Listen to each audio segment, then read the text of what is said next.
So welcome back to my case of the day. My name is Dr. Berger, and today I'm going to show you an immediate implant we placed using the Socket-Schield technique.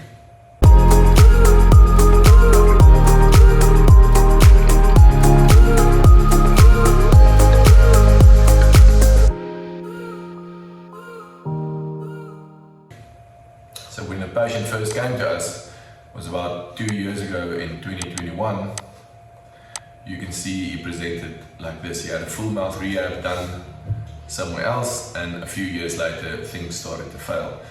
This is the reason I like to apply the biomimetic principles of dentistry, where we try and conserve as much bone and as much tooth as possible, and not just go in and cut away all enamel and to place crowns. Initially it looks amazing, but years later you start seeing these big catastrophic failures, like you can see in this case.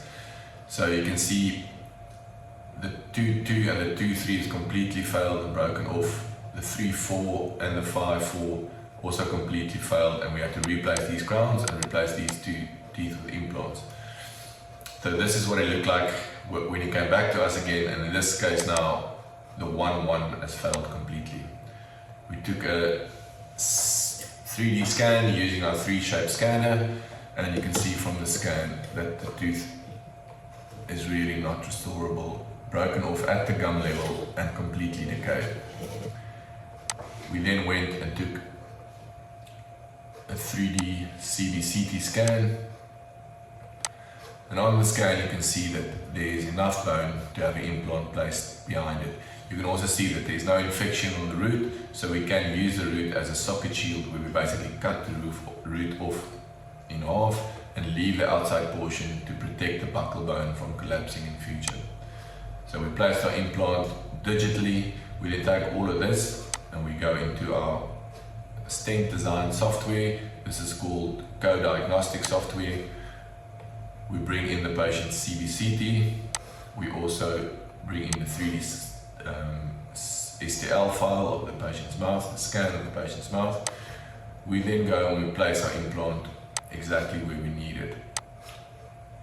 When doing these implants, you have to keep in mind you need to leave quite a big jump gap, about 2 millimeters, to the socket shield, which will be there, and also we need some primary stability, so we need to get it into some fresh, healthy bone. So we also need to keep in mind that the implant needs to come out on the lingual surface, which is that back surface of the tooth, so we can place a screw retained permanent crown, and we don't have to use a cement retained crown. So after placing our implant in the correct position, we then design our surgical guide. This is the guide that gets 3D printed. It looks like this, and we use this. We place it in the implant in the patient's mouth, and then we can easily place the implant in the correct position. Here you can see me placing the implant using the 3D stent. It's much more comfortable for the patient, also way more accurate when we place our implants. So after placing the implant, we then go back again and take another CBCT to verify that our implant's in the correct position. And there you can see the implant's perfectly placed where we wanted it. There's a nice big jump cap. In this jump cap we'll place some a bone graft. It's called an allograft mixed with PRP. PRP is blood platelets we get from the patient's blood. We put it in a centrifuge, and that promotes bone healing, and also it's less painful for the patient afterwards. So we packed that area with our PRP and our allograft, and then afterwards we took an x-ray to verify that everything's in place. So there you can see what we did was we took the patient's old crown, we relined it a little bit with composite on the bottom side just to get a good seal for the graft, and then we cemented on the 2 adjacent crowns. So the patient walks out basically looking the way he looked when he walked in. You can see it's very comfortable for the patient. There's no stitches, there's no flap getting that was made, so the patient's not in a lot of pain afterwards.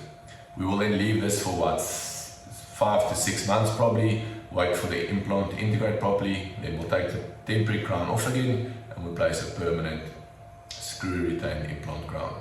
Well, I hope you enjoyed this case, and follow me for more interesting dental cases. Thank you very much.